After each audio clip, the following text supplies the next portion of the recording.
하나님은 모든 사람에 대해서 관심을 가지고 계십니다. 하나님은 모든 영혼을 마음에 품고 있습니다. 그래서 이렇게 말씀하셨어요. 하나님은 모든 사람이 구원을 받으며, 모든 사람입니다. 모든 사람이 구원을 받으며 진리를 아는 데 이르기를 원하느니라. 여러분, 자식이 있다면 어떤 자식은 쓸모가 있고 어떤 자식은 쓸모가 없기 때문에 내버려지나요? 그럴 수가 없습니다. 마찬가지입니다. 하나님은 인류에 있는 모든 하나님의 형상을 따라 창조받은 모든 인류, 족속, 영혼들은 하나님 마음의 심장 박동이에요. 그래서 복음 전파 영혼 구원은 하나님의 심장 박동이고 하나님의 생명입니다. 그분은 항상 그곳에 관심을 가지고 있습니다. 그래서 하나님께서 바울을 통해서 이렇게 말씀하셨어요. 내가 복음을 부끄러워하지 아니하노니 이 복음은 모든 믿는 사람에게 구원을 주는 하나님의 능력이다. 아멘. 믿어야지 구원받는 것입니다. 그러면 믿으면 어떻게 되나요? 누군가가 전달해 줘야 됩니다. 누군가가 자기가 들어있던 메시지를 증거해 줘야 되는 거죠. 그런 면에서 본다라면 여러분, 누가 먼저 믿은 사람이 시간적으로 먼저 교회가 되어서 그리스도의 구원을 받은 사람이 증거하는 것입니다. 하나님의 과정에는 이 복음을 하나님께서 직접 전하기보다는 이 땅의 당신의 교회, 몸인 교회를 통해서 영혼에게 메시지를 증거하기로 작정하셨습니다. 우리가 전할 수도 있고 전하지 않을 수도 있습니다. 구원받을 수도 있고 구원받을 기회를 놓칠 수도 있습니다. 내가 만나고 있는 직장이나 내가 만나고 있는 친족들이 예수 믿고 있는 나를 통해서 예수님을 영접할 수도 있지만 예수님을 거절할 수 있습니다. 전하지 않으면 영접할 수 있는 기회조차 얻지 못하는 거죠. 이건 팩트입니다. 여러분, 이 세상에는요, 수많은 사람들이 있지만 그 모든 사람들이 멸망하도록 예정되어 있는 건 아닙니다. 하나님의 마음에는 모든 사람들이 구원받도록 결정하셨습니다. 아멘. 하지만 하나님의 형상 따라 지음받은 인간이 거절한다면 그것은 하나님이 어쩔 수가 없습니다. 여러분, 두 가지는 정확하게 개념을 이해하고 넘어가셨으면 좋겠어요. 전도는 도를 전하다, 복음을 제시하는 것입니다. 이것도 일방적으로 전할 수 있는 거예요. 영혼 구원은 영혼, 육체가 아니에요. 육체 안에 영혼이 있습니다. 영혼, 혼은 마음과 생각과 의지와 결정이에요. 영은 우리의 실제 존재입니다. 이 영혼이 구원받는 것은 이 복음을 들었을 때, 도를 들었을 때에 영접하면 영혼이 구원받아요. 이 영혼 구원은 영원히 가는 겁니다. 그래서 이 생에서 육체를 떠나도 사람의 영혼은 소멸되는 것이 아니고 영원한 존재에서 심판을 받습니다.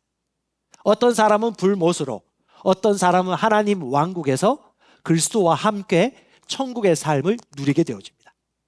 이것을 그리스도 예수를 믿는 저와 여러분들은 다 알고 있습니다. 그러므로 전도는 이 땅에 있는 교회에 주신 사명이고 우리가 해야 할 일들이고, 영혼 구원은 전도를 할 때에 일어나는 일들입니다. 그러므로 영혼 구원이 일어나기 위해서는 뭘 해야 될까요? 전도를 해야 되고, 전도를 한 번 하면 몇 명 구원 받을까? 몰라요. 1000명 구원하면 몇 명 구원 받을까? 저는 알아요. 최소한 10%는 10% 맞죠? 예, 10% 내지 15%, 20%는 반드시 영접합니다. 제 이름 걸고 얘기합니다. 예수님 이름 걸어도 될 것 같기도 한데, 예, 전해 보십시오. 이게 전화 보신 분들이 알아요. 전도팀 나가셨던 분들이 T40 훈련 받고 복음 전하라고 하셨는데, 나가면 그날 쫑칠 수도 있어. 예, 허탕 칠 수도 있어요. 그런데 나가서 복음 전하면요, 뭘 얻었다? 천하를 얻는 날입니다. 할렐루야. 하나님께서는 1000억, 1조, 1경보다도 한 영혼이 귀하다고 말씀하셨습니다. 그분의 마음은 이 인류를 향한 사랑밖에 없어요. 그래서 여러분, 우리가 만나는 사람은 두 종류밖에 없습니다. 구원받은 영혼, 이런 영혼이에요.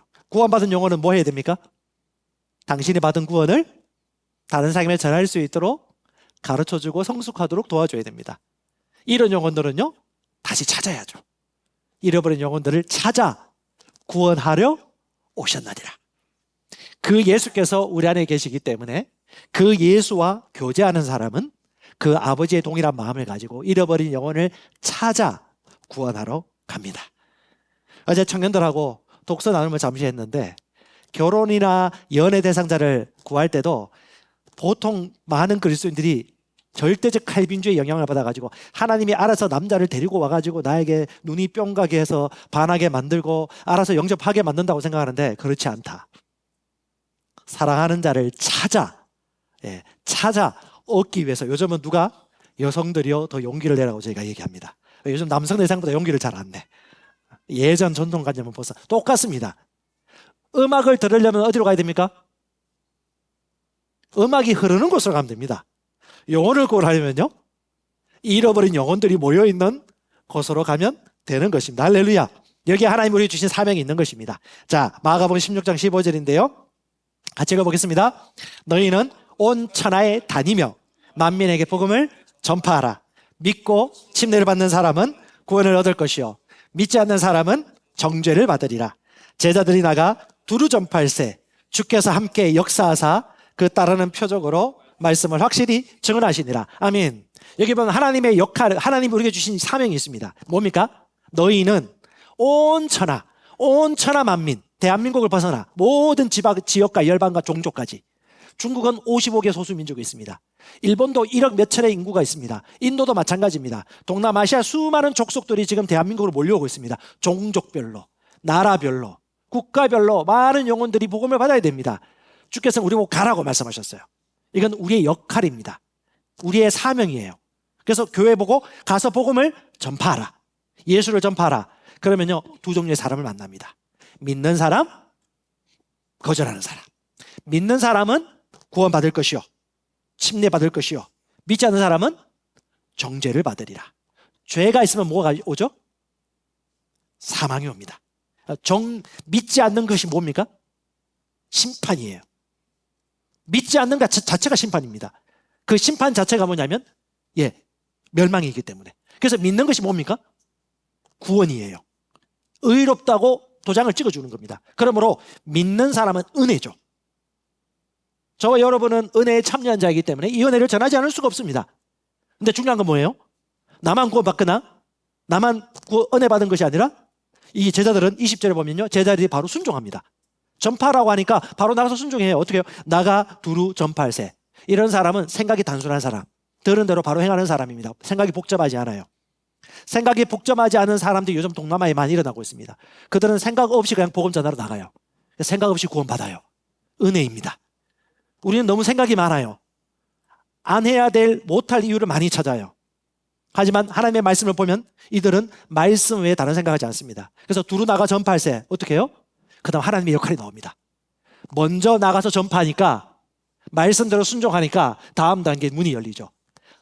주께서 성령께서 함께 역사하사. 뭐라고 말합니까? 따르는 표적으로 말씀을 확실히 증거하시니라. 할렐루야. 그래서 여러분 우리가 복음을 믿고 나가면 예전에 손을 안 얹었단 말이죠. 왜? 그 복음을 안 믿었기 때문에. 근데 이제 저와 여러분들은 예수께서 2000년 전에 치유하셨다고 믿지 않습니까? 그러면 어떻게 해요? 마가복음 16장 17절 이하 뭐라고 말합니까? 너희는 가서 복음을 전파하라. 믿는 사람은 구원 받을 것이야. 그리고요 새 방언을 말할 거야. 독사에 물리거나 독에 찔린 자들은 고침을 받을 거야. 그리고 병든 자들에게 손을 던져 그들은 고침을 나으리라. 하나님께서 그렇게 말씀하셨으니까 그 말씀 믿고 나가서 복음을 증거하는 것입니다. 우리가 왜 방언을 말하도록 돕죠? 예수 믿고 구원 받은 것도 좋아. 하지만 찬양할 때, 경배할 때, 복음 전할 때, 말씀을 알아갈 때 하나님과 깊이 있는 교제를 하는 데 있어서 이 영이 활성화되어지고 영으로 기도하는 성령 충만의 표적으로 방언이 있는데 이 방언을 말하는 성도가 얼마나 풍성한 삶을 사는지 너 알아? 그래서 난 너에게 전해주고 싶은 거야 라고 말하는 거예요. 저희 교회 같은 경우는 새가족이라든가 오메가메 하다가 돌르신 분들이 좀 있고 유튜브 영상 보시는 분들도 계신데 성령 받고 방언을 말하지 않는 분들은 오늘 여러분 건면합니다. 여러분 옆에 있는 우리 성도분들한테 얘기하십시오. 나 성령 받고 방언 말하고 싶다고. 너무너무 좋습니다. 저는 복음을 전할 때 반드시 그것에 대해서 얘기를 해줍니다. 왜? 성령 받고 방언을 말하고 난 이후에 얼마나 하나님의 비밀한 것들을 알게 되었는지, 그리고 성령 충만을 지속적으로 유지하는 방법이 이렇게 쉽다는 것을 깨닫게 된 것이죠. 성령 충만을 유지하는 것은 우리의 선택입니다. 내가 그렇게 할 걸 원하느냐? 그냥 그렇게 살지 않느냐. 복음을 전할 거냐, 전하지 않을 거냐. 똑같습니다. 그래서 여러분, 많은 사람들이 대한민국에 인구가 많이 감소되기 때문에 위험하다 하는데 실제는 인구 감소율이 위기가 아니에요. 가장 큰 위기는 뭐냐? 교회의 위기입니다. 자, 여러분, 계시록 2장 5절에 보면 하나님께서 요한계시록의 7개의 교회를 상징적으로 얘기하고 있습니다. 이건 요한계시록 당시에 있었던 교회이기도 하고요, 오늘날 우리의 교회의 모습을 대표적으로 설명해 주는 부분이기도 합니다. 거기 보면 에베소 교회에 대한 메시지가 뭐라고 나냐 하면, 너희가 어디서 떨어졌는지를 생각하고 회개하여 처음 행위를 가지라고 말합니다. 에베소 교회가 어떤 교회냐? 예수 믿어요. 믿음 생활 열심히 합니다. 행정적으로 잘 돌아가고요, 예배가 탈 없이 문제없이 잘 돌아가고, 기초 양육이 돌아가고요, 이단에 대해서 거절하고요, 열심히 있습니다. 그런데 하나님이 말씀하세요. 한 가지 부족한 게 있다. 너희가 처음 사랑을 버렸다. 처음 사랑을 가졌을 때 가지는 태도와 행위가 있지. 근데 너희들은 그 처음 사랑을 버렸기 때문에 그 첫사랑에서 나오는 태도와 그 일들을 잃어버렸다. 첫사랑을 회복해라. 그리고 뭐라고 말합니까? 내가 그걸 회복하지 않으면 내가 너희에게는 촛대를 옮기리라. 이건 죽인다는 얘기가 아닙니다.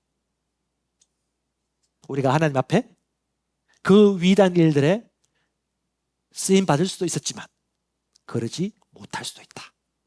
우리에게 도전하는 거예요. 저는 이번에 메시지 준비하면서 통계 상황을 봤는데 저는 좀 희망을 봤어요. 한국 기독교, 특별히 한국 사람들이나 인류에 대한 소망, 희망이 있는 통계치를 조금 보게 되었어요. 자, 잘 보일지 모르겠습니다. 거기 보면요, 종교의 사회적 필요성, 무종교를 가진 사람들에게 물어봤습니다. 종교가 사회적으로 필요하다고 생각하느냐라고 하니까 필요하다고 응답한 사람이 57%입니다. 엄청나요. 여러분, 생각보다 생각을 많이 가지고 있어요, 사람들이. 그리고 필요 없다고 하는 사람이 34%, 잘 모르겠다 9%, 그럼 약 65% 이상은 영적인 종교의 필요성을 느낀다는 것이고, 종교가 그 역할을 해주기를 기대하는 마음과 심리가 있다는 것이거든요. 그 다음 해보니까 연령대별로 여러분 아시겠지만 20대 때 종교의 필요성 생각보다 안 느낍니다. 근데 나이 들어가면 올수록 어떻게 해요? 20대와 10대 아픈 데 있나? 라고 물어보면 없는데요 해요. 그럼 그 복음 전해야 돼요. 근데 50대, 60대, 40대 후반 이렇게 넘어가면요, 아픈 분들이 많아요. 그럼 어떻게 해요? 인생의 허무와 질병과 미래에 대한 두려움과 불안, 그리고 죽음에 대한 공포가 엄습합니다. 그럴수록 내세를 생각합니다. 그래서 60세 이상이 가장 많이 종교의 필요성을 그래도 불신자들도 느낀다는 거죠. 그들은 어찌 보면 죽고 사는 거, 영생, 사후세계에 대해서 관심을 많이 가지고 있는데, 제가 좀 독특하게 보는 게 50대가 40대보다 퍼센테이지가 낮다는 거. 저는 이유를 모르겠습니다. 그 다음 사후 영혼에 대한 생각이 있어요. 이 죽음 이후에 영혼이 어떻게 될까를 통계를 해봤더니, 와우, 그 영혼에 대한 믿음이 있는 사람이, 영혼이 있다고 생각하는 사람이 37%. 그러니까 영혼을 인정한다는 거예요. 영적 세계를 인정한다는 것입니다. 없다고 생각하는 사람이 33%, 잘 모르겠다 30%니까 이 잘 모르겠다는 사람은 영혼이 있다고 우리가 얘기해 줄 믿을 확률이 높아요. 그럼 67%는 사후 세계에 대해서 관심이 있다고 볼 수 있는 것이고요. 그 다음에 영혼이 있다고 믿는 무종교인 중에 사후 영혼은 어떻게 될 것인가 라고 물어봤더니 64%가 어딘가에 존재할 거다. 그러니까 없어지는 것보다는 분명 어딘가에 존재할 것이다라는 확신을 가지고, 잘 모르겠다 19%니까 합하면 84%는 우리가 제대로 마음을 다하여 그들에게 이 메시지를 전거해주면 그들은 관심을 가지고 있을 거예요. 특별히 무종교인 전체 기준 중에 약 25% 정도는 그래도 영혼에 대해서 관심과 초자연적인 것에 대해서 열망을 가지고 있다는 거예요. 통계치를 정리해 보니까요, 무종교인들은 종교의 필요성을 느낀다가 57%, 10명 중에 6명 가까이 됩니다. 60대가 넘어갈수록 사후 구원에 관심을 가집니다. 20대의 50% 가까이는 영혼에 대한 믿음이 생각보다 가지고 있습니다. 명상, 알죠? 명상. 요즘 여러분 명상이 많이 뜨고 있습니다. 뭐 타로 점도 보지만 명상을 찾아 학술가, 철학가를 찾거나 명상을 하면서 돌을 닦는 분들이 생각보다 많이 영향을 끼쳐요. 그분들이 그 명상을 하면서 초자연적인 경험을 한 사람 수치가 12%가 된다고 합니다. 영적인 경험한 거예요.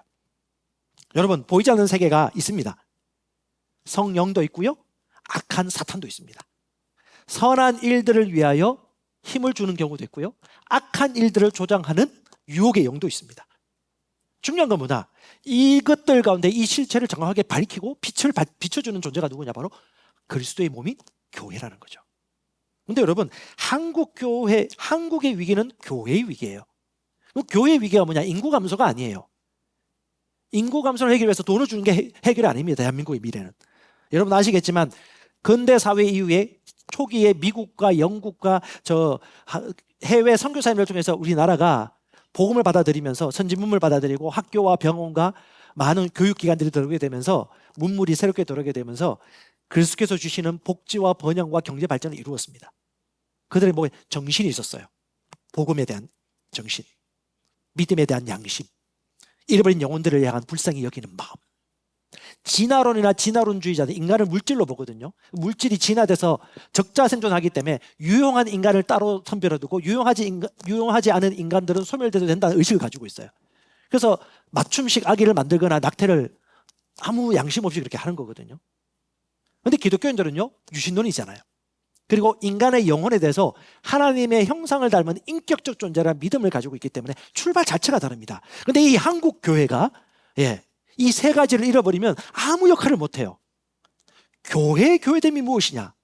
이 세 가지가 거의 없어요. 한국 교회는. 그게 뭐냐? 첫 번째, 전도하지 않는 교회, 말씀 읽지 않는 교회, 제자를 만들지 않는 교회. 여러분, 교회가 다 돌아가요. 모든 것이 다 있습니다. 근데 복음을 전하지 않아요. 하나님의 말씀을 듣지 않아요. 제자가 안 만들어집니다. 저는 심각하게 생각합니다. 그게 교회라고 할 수 있을까? 왜요? 이다 하나님의 말씀이거든요. 복음을 전파하라. 저는 여러분의 율법을 얘기하는 게 아닙니다. 교회에 대해 교회의 됨이 뭐냐? 이 세 가지가 없다면 교회가 희망이 있을까? 하나님이 여기에 촛대를 계속 두고 싶으실까? 그런 생각을 좀 다시 한번 해보게 되었습니다. 그러면서 여러분, 예수님이 왜 이 땅에 오셨는지를 생각해 보셔야 돼요. 마태복음 28장 19절입니다. 너희는 가서 모든 족속으로 제자를 삼아라. 지상명령 성취하는 것이 하나님의 그레이트 커미션, 하나님의 사명이에요. 우리에게 주신 사명. 복음 전하여 제자 만드는 것입니다. 영혼을 구원하는 것입니다. 영혼이 살아나는 것입니다. 오늘날 21세기 되면서 교회가요, 몸을 사려요. 왜? 사람들이 눈치 보려고. 복음 전하라면 부담스러울까? 복음 전하면 말을 안 해. 치유기도 하라고 말을 안 해. 이상한 소리 들을까 봐. 방언하라면 말을 안 해. 왜? 이상한 소리 들을까 봐. 저 사람이 이렇게 얘기하고 저 사람이 얘기하고. 그게 뭐예요? 인간적인 조직이나 왜 인간적인 혈맹밖에 되지 않습니까? 교회는 그리스도의 몸입니다. 살리는 것입니다. 살아나는 것입니다. 아멘. 예수로 말미암아. 사도행전 1장 8절에 성령이 너희에게 임하시면 너희가 능력을 받고 내 증인이 되리라. 증인은 자기 안에 증거가 있는 사람이에요. 마이 스토리. 우리가 간증하고 있으신 분들이 자기 마이 스토리가 있거든요. 내가 예수 믿고 난 다음에 이렇게 되었어. 너무너무 좋아하고 스토리를 나누는 거예요. 그래서 그걸 듣는 사람이 마음이 열 때 지저 스토리를 나눠주는 거죠. 이게 T40입니다. 그리고 더 좋은 걸 뭐냐면 이 T40 핵심이 뭐냐면 1강부터 시작해서 복음 전하고 난 다음에 7강까지 바로 기초 양육에 들어갈 수 있어요. 이게 뭐예요? 가서 가르쳐 지키게 하는 마태복음 28장 19절 20절을 그냥 단순하게 막 쉽게 짧은 시간에 우리가 마음을 다하여 실행할 수 있는 것입니다. 그래서 너무 효과적이에요. 이것이 주님의 지상명령입니다. 예수께서 말씀하셨어요. 인자가 온 것은 잃어버린 자를 찾아 구원하려 합니다. 디모데전서 1장 15절 말합니다. 죄인을 구원하시려고 예수께서 세상에 임하셨도다. 죄인을 구원하시려고 세상에 임하셨도다. 그리스도의 대사들 교회가 개척된 이유가 무엇입니까? 복에 거는 교회가 개척된 이유가 무엇입니까? 여러분 셀이 개척된 이유가 무엇입니까? 잃어버린 자를 찾아 구원하기 위함입니다. 제자 삼기 위함입니다. 그리스도 예수의 지상명령을 이루기 위함입니다. 새가족반 하는 이유가 무엇입니까? 양육반 하는 이유가 무엇입니까? 침례를 베풀고 왜 우리가 그들을 코칭하고 여기에 희생을 하고 시간을 쏟고 자기가 하고 싶은 자유시간이 있음에도 불구하고 왜 희생을 할까요? 왜 미랄이 될까요? 하나님을 사랑하기 때문에 하나님의 명령이 내 가슴 가운데 양심으로 울리기 때문에. 제 주위의 친구들이나 선후배 중에 선교사님들이 많아요. 중국에 있을 때 만났던 분들도 있는데 이번에 보니까 뭐 좀 톡방이 만들어졌더라고요. 생각보다 많은 분들이 목사님, 선교사님 그리고 사역, 선교단체 사역을 하고 있더라고요. 그분들이 왜 선교지 나간지 아십니까? 하나님 너무 사랑했어. 사랑하기 때문에 뭔가 하고 싶은 거야. 방법은 다양하고 환경은 다양하지만 어떤 사람은 그 복음을 전하기 위해서 사업하시는 분들이 있고요. 어떤 사람은 그 하나님 나라를 위해서 일을 하고요. 어떤 사람은 그 복음을 전하기 위해서 선교사로 나가거나 목자로 나가거나 혹은 전문인 사역자로서 셀 사역을 섬기시는 분도 있습니다. 그렇게 바쁘신데 무엇 때문에? 영원한 것을 믿기 때문에. 하나님을 찬양합니다. 우리 인생은 보통 인생이 아닙니다. 신성한 혈통입니다. 신성한 부르심이 있는 존재입니다. 내가 하고 있는 이 일들이 하찮게 여겨지면 우리 인생 아무것도 아니에요. 근데 이것이 영적인 것이고 이것이 하나님의 비전과 사명과 부르심이 내가 연결되어 있기 때문에 오늘 내가 최선을 다하고 오늘 만나는 사람을 내가 영적인 존재로 최선을 다해서 섬기겠다고 하면 그때 뭐예요? 믿음이 역사하는 것입니다. 주님을 찬양합니다. 기도하고 나가는 사람들은 전도할 때 쉬워요. 성령 충만하기 때문에. 성령 충만한 자들은 복음을 전하기 너무 쉬워요. 이 세상 사람들은 너무 좋은 게 많아요. 너무 좋은 게 많아요. 우리 이번에 오시는 라도나 오스본 목사님의 아버지인 T.L. 오스본 목사님이 많은 책들을 여러분 번역했는 거 아실 것입니다. 김정 목사님께서. 그 책 중에 좋은 인생에 보면 좋은 인생을 위한 아주 좋은 습관을 얘기해 주고 있습니다. 한번 제가 언급했는데요. 세 가지는 우리 오스본 목사님이 항상 양치하듯이 세수하고 밥을 먹듯이 항상 누가 시켜서가 아니고 여러분 세수 시켜서 하시는 분 있나요? 밥을 시켜서 꼭 먹나요? 시키지 않으면 안 먹을 거예요. 밥 먹듯이 세수하듯이 머리 감듯이 그렇게 하는 세 가지 루틴이 있다. 첫 번째, 하나님께 말하라. 하나님께 말하는 사람이 있고 평생 말하지 않는 사람이 있어요. 하나님과 기도하는 것입니다. 두 번째, 하나님께서 내게 말씀하시도록 기회를 주어라. 하나님이 내게 말씀하시도록 기회를 주는 사람이 있고 기회조차 주지 않는 분이 있습니다. 하나님의 말씀을 묵상하라 할 거예요. 말씀을 주야로 공부하면서 하나님의 인도를 받아요. 지난주에 여러분 성령 인도 받으신 분 계시죠? 말씀을 통해서 혹은 기도하면서. 여러분 그 음성을 매주마다 듣는 자들은 잘 걸어가고 있는 것입니다. 하나님께서 주신 은혜가 있습니다. 인생은 허비될 시간이 없어요. 매 때마다 매 순간마다 사업을 하든 가정주부이든 내가 직장에 다니든 혹은 어떤 사역을 하든 간에 하나님이 매 때마다 내게 알려주시는 메시지가 있습니다. 그걸 들으려고 하느냐 무시하느냐 차일 뿐이죠. 세 번째는요, 매일매일, 이 목사님은 우리 전도자의 삶에서 매일매일 하나님에 대해서 소개해라. 우리가 그렇게 지금 살지 못했다면 갈망을 품을 수 있을 것 같아요. 하나님에 대해서 소개할 사람, 하나님이 말씀하실 것을 듣고 하나님이 말씀하실 수 있도록 듣고 내가 하나님께 말씀도 드리고 하나님에 대해서 누군가에게 전해주고. 여러분 번영신학이 뭐가 번영신학입니까? 내 건강, 내 구원, 내 형통, 내 풍요함만 누리는 사람이 번영신학이에요.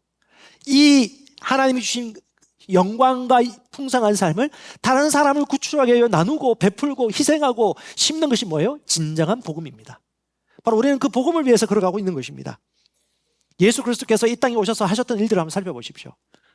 복음 전에 보신 분들은 아실 겁니다. 친구들이나 가족들에게 복음 전하기 뻘쭘하기도 하고 마음이 힘들어요. 쉬운 게 어디 있습니까? 그런데 보세요. 예수님이 거절당했습니까? 사도 바울은 많이 거절당했을까요? T.L. 오스본 목사님만. 복음 전에 보신 분들은 아실 겁니다. 거절당할까요? 안 당할까요? 엄청 당합니다. 엄청 무시당합니다. 비난을 듣습니다. 내 마음도 힘듭니다. 바울은, 예수님은 배척을 당했어요. 죽이려고 했습니다. 뒤에서 험담을 했어요. 고소 고발했습니다. 하지만 예수님은 흔들리지 않고 계속 걸어가셨어요. 아버지의 말씀이었기 때문에 끝까지 걸어간 것입니다. 수치 상관없었습니다. 그 예수의 영이 우리 믿는 자 안에 있습니다. 하나님을 찬양합니다. 그분이 이 땅에서 주셨던 메시지는 두 가지예요. 두 가지 사역. 뭐냐? 가서 제사 삼으라. 두 번째, 나도 너희를 보낸다. 너희도 세상에 나가라. 침례 베풀고 구원받고 훈련시켜서 다른 사람을 돕고 세울 수 있도록 안수하여 파송한 것입니다. 이것이 교회가 마땅히 가져야 될 예수 그리스도의 사역입니다. 지금은 여러분 건물이 없어도 얼마든지 교회가 세워지고 소그룹이 만들어집니다. 얼마 전 경제지를 보니까 이런 얘기 나와요. 삼성그룹이 임원들이 주 6일째 근무로 돌아가고 있다고 합니다. 임원들은 그렇게 나와야 된대요. 뭐냐, 좀 조직이 조금 해이해지고, 그래서 주 6일을 많이 일을 하는데 초점 맞추기보다 뭐냐, 우리 이건희 삼성회장이 그 얘기했죠. 돌아가시기 전에. 뛰어난 인재 한 사람이 10만 명을 먹여 살린다. 그 인재론에 대한 그 가치와 그 기본기가 많이 해이해지는가 봐요. 그래서 어떻게 해요? 마음과 자세를 가다듬기 위해서 다시 한번 조직을 재정비하고 있는 것입니다. 여러분, 경제법칙 중에 경영법칙에 2대 8법칙이 있습니다. 항상 100이 있지만 거기서 생산성을 절묘하게 확대하고 그 역습수 열매 맺는 사람들은 항상 20%, 15%, 20%. 10명 중에 8명은 대부분 그렇게 하지 않는다. 여러분 신기한 거 아십니까? 복음 전하는 것도 마찬가지고요. 하나님 나라 위해서 헌금을 하는 것도 마찬가지고요. 소수입니다. 근데 그 소수가 어떤 사람이냐? 그 하나님의 심장박동을 마음에 품은 사람. 우리 기영인가 이쪽에 유명한 반도체 회사가 하나 있더라고요. 저도 얼마 전에 알았습니다. 근데 이 사장님은 자기 회사에다가 한국에서 가장 큰 태극기를 붙여놨어요. 왜냐? 우리가 이 반도체와 이쪽 분야에서는 우리가 국가대표 기업이다. 의식을 하는 거예요. 제가 지금 현수막이 없어서, 여기 있네. 이미지 오브 이제 선, 하나님의 형상을 본받는 해. 300교회가 없어졌는데 다시 붙이겠습니다. 여러분, 우리는 뭐예요? 하나님 왕국의 대표입니다. 그 비전과 그림들을 우리가 그리면서 항상 생각한다면요, 성령께서 우리를 도우시고 역사하실 것입니다. 지금도 역사하십니다. 하나님을 찬양합니다. 주님을 경배합니다. 사도행전 5장 42절 같이 한번 읽어볼까요? 그들이 날마다 성전에 있든지 집에 있든지 예수는 그리스도라고 가르치기와 전도하기를 그치지 아니하니라. 사도들이 예수의 복음을 받고 난 이후에 그들의 삶은요, 오로지 그리스도 예수께서 가르쳐 주신 메시지밖에 없었습니다. 단순하게 믿고 행동했던 것이죠. 자, 우리 영혼구원이란 책, 우리 김주영 목사님 쓰신 영혼구원이라는 책에 보면 교회가 이 세상에서 많이 힘을 잃거나 고전하는 이유를 한 5가지 제시해 줬는데 군더더기 없어요. 첫 번째, 교회가 제자를 만들지 않고 숫자에만 관심을 갖고 있다. 제자를 만들어야 된다. 두 번째, 코치가 되지 않고 선수로 뛰는 목회자. 목회자가 선수로만 뛰면 안 된다는 거예요. 심지어 선수로 안 뛸 수도 있습니다. 현장에 있어야 돼요. 아무리 목회자가 수만 명, 수천 명, 수백 명 목회를 하고 셀리더가 된다 하더라도 현장에 있는 사람과 현장에 있지 않은 사람은 큰 차이입니다. 예수님이 여러분 1만 명, 1천 명 예수 영접했을 때 예수님이 그냥 집에 앉아가지고 행정하셨을까요? 아니죠. 내가 온 것은 잃어버린 자를 찾아 구원하려 합니다. 세 번째, 교회는 주일에 가는 곳이 아니라 내가 가는 곳이다. 그래서 여러분, 토요일도 예배 드릴 수 있고 주일에도 예배 드릴 수 있습니다. 저는 지금 심각하게 고민하고 있습니다. 주차장. 너무 미안해요. 담임 목사 너무너무 미안합니다. 우리 교회 주차장이 없어요. 50대도 없어요. 30대도 안 돼요. 우리가 여러 방면으로 우리 목회팀이나 이분들 이래저래 뭐 구성초등학교라든가 저기 뭐 동네 어떤 건물 그리고 뭐 여기 태영 이렇게 했는데 너무 에너지가 소모됩니다. 여러분 뭐 불미스러운 일도 생기기도 하고요. 너무 안타까워요. 지금 심각하게 저도 고민을 하고 있어요. 지금 당장 말하기 싫은데 여러 가지 아이디어를 생각하고 당장 말하기 싫지만 예배를 분산해야 되는가? 토요일에도 예배 드려야 되는가? 목요일에도 예배 드려야 되는가? 주일 오후 청년들 예배 드려야 될까? 청년들 모임도 필요하거든요. 여러 가지 생각을 좀 하고 있습니다. 성령의 지혜를 구합니다. 여러분도 기도해 주세요. 솔직히 여러분 큰 식당이라든가 어린이집이라든가 유아방이 있는데 주차장 없으면 가고 싶어요? 육신은 싫잖아요. 비가 오는데 그 유아를 데리고 교회 생활하러 오는 사람들이 쉽지 않거든요. 근데 이렇게 주일날 주차다 어디 하고 왔는지 모르겠네. 신기해요. 성령의 은혜가 있어서 주차 장소 보여주신 것 같은데 너무 죄송하고 고맙습니다. 예, 참아주셔서 우리가 그 차량을 운행하는 것도 우리 집사님 아이디어 주셔가지고 차량하고 있는 거고 지금 여기도 우리 태영 그 입주민위원회하고 우리가 얘기를 해가지고 좀 재정을 조금 주면서 좀 이렇게 합법적으로 할 수 있도록 하고 있는데 이것도 예, 생각보다 그렇게 많이 해결해 주진 않고 있습니다. 그럼에도 불구하고 여러분, 핵심은 뭐냐? 우리가 있는 곳이 교회다. 가능하다. 분산도 가능하다. 주일 일부 예배 좀 더 나왔으면 좋겠어요. 공간이 좀 비어 있잖아요. 여기 봐, 여기. 주일 일부 좀 더 나왔으면, 지금 권사님들 양육반 때문에 안 나오고 있는데 다음 주부터 괜찮은데 좀 일부도 좀 많이 나오셨으면 좋겠고, 그런 아이디어를 좀 구했으면 좋겠습니다. 네 번째, 교회가 제자가 되도록 요구하지 않고 훈련도 하도록 요구하지 않는다. 훈련하고 제자가 되려고 하면 도망가서 그러나요? 그러면 교회 문 닫아야 됩니다. 문 닫아야 됩니다. 다섯 번째, 그리스도가 원하는 곳이 아닌 성도들이 원하는 것을 제공한다. 예수께서 원하는 것이 있고 성도들이 원하는 것이 있는데 그리스도께서 원하는 것에 집중할 필요가 있습니다. 그것을 바꾸면요, 상업자본주의나 교회 마케팅이라든가 혹은 번영이라든가 그때 필요만 채워져요. 근데 어떻게 해요? 사람들이 필요만 채워지면요, 개인 이기주의로 합니다. 복음은요, 희생하고 영혼을 구원하고 시간을 들인 곳에 역사가 나타납니다. 북한 사회 가시는 분들이 가장 힘든 게 그거예요. 그리스도인들이 재정의 형통이라든가 건강에 대해서 말하는 게 마음이 불편하대. 왜? 자신은 고난과 십자가의 고난 때문에 이렇게 겨우겨우 버티고 살아왔는데 마음이 잘 안 열려요. 근데 그분들에게 얘기합니다. 당신이 지금 탈북구출 사역하고 이걸 하도록 누가 하고 있습니까? 그리스도 예수의 복음을 믿고 사업하시는 분들이, 헌금에 헌신하시는 분들이, 이번에도 NCM 컨퍼런스 하시지만 여러분들이 후원하는 후원을 통해서 그들이 오시지 않습니까? 영혼 구원을 위해서. 이모 저모 모양으로 다 쓰임받고 있는 것이죠. 항상 어디든지 20%는 있습니다. 그 하나님의 마음에 열망하는 사람들. 여러분, 한국이 지금 세상이 바뀌었습니다. 동남아에서 막 와요. 옛날엔 가야 됐습니다. 1990년대 그때 해외여행 자유화가 되면서 상당히 많은 선교사님들이 해외에 나갔어요. 저 구러시아부터 시작해서 동남아라든가 서남아시아라든가 일본도 마찬가지고 엄청나게 많이 선교지로 나가서 그때 우리가 선교지 탐방도 하고 단계 선교도 가고 자비하는 선교도 가고 훈련을 많이 했었어요. 근데 지금 어떤 일이 벌어진지 아세요? 오고 있어요. 자, 제가 질문 하나 하겠습니다. 대한민국 안에서 베트남 종족을 위해서 복음을 전하고 교회를 사역하고 있는 사람들이 선교사입니까? 선교사 아닙니까? 그분이 선교사가 아니라고 선교 지원을 끊는 교회가 많습니다. 왜? 국내에 있기 때문에. 국내에 있으면 선교사가 아닙니까?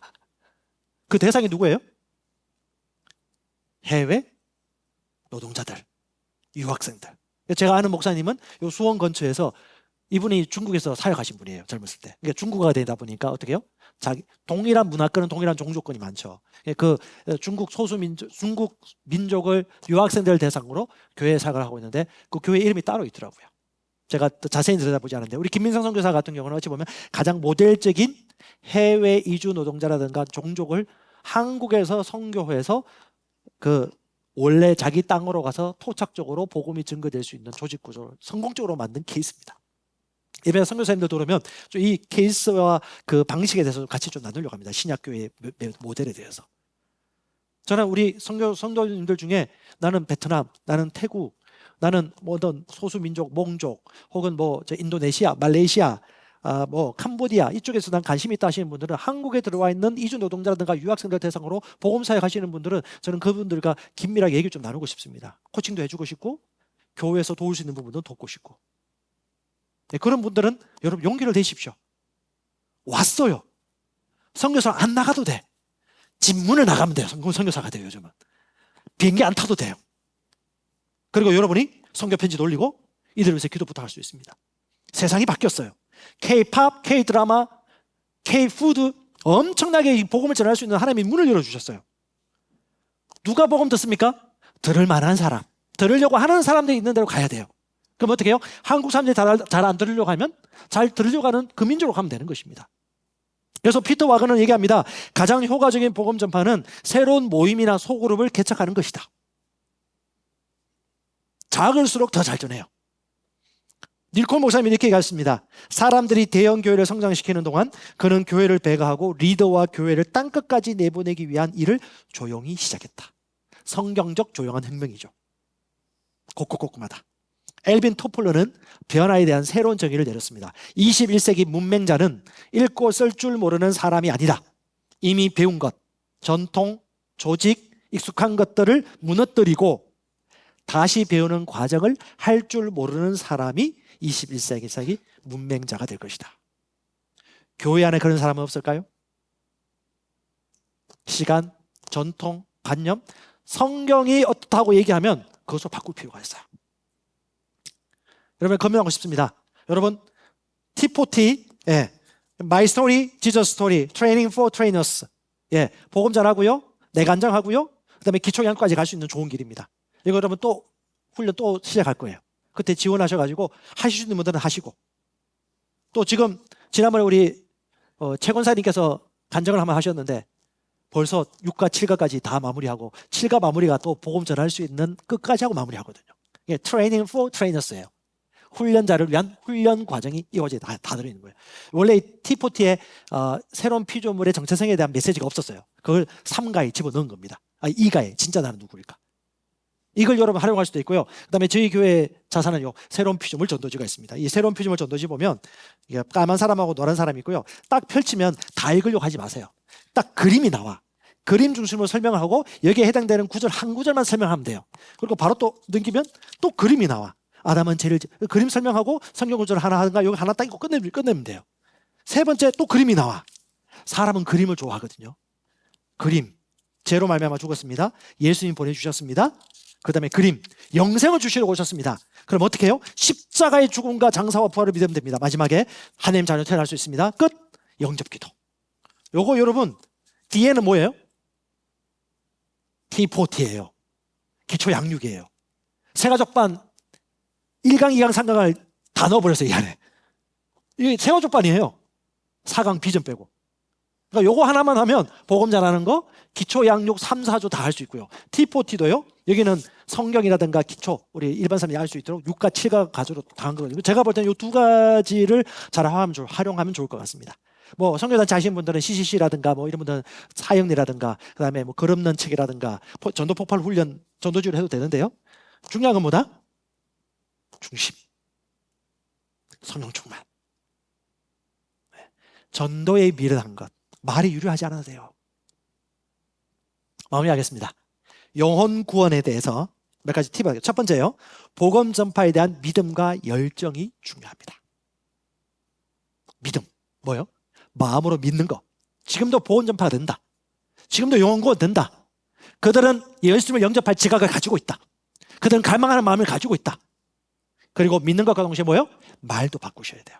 한번 고백합시다. 전도가 쉽다. 전도가 된다. 예배는 영혼이 있다. 예배는 영혼이 기다리고 있다. 너무 쉽다. 할렐루야. 이런 불이 올라와 이게. 믿음이 생겨요. 여러분 믿음은 어디에 있어요? 마음에 있고 입에 있는 것입니다. 두 번째는요. 훈련과 기술입니다. 정확한 복음을 알아야지 잘할 거 아닙니까? 그래서 복음을 알아야 돼요. 정확한 복음, 그다음에 잘하는 기술 훈련. 이건 세미나나 이렇게 모집할 때 오셔서 배우시면 되겠고요. 세 번째는 말 그대로 실행하는 겁니다. 네 번째는요. 반드시 기도하고 나가십시오. 기도로 준비하십시오. 그리고 혼자 나가면 외롭고 오래 못 가요. 팀으로 가셔야 됩니다. 외로워도 슬퍼도 복음 전하지 못해요. 같이 해야 됩니다. 그래서 예수는 2명 짝을 지어서 보내셨습니다.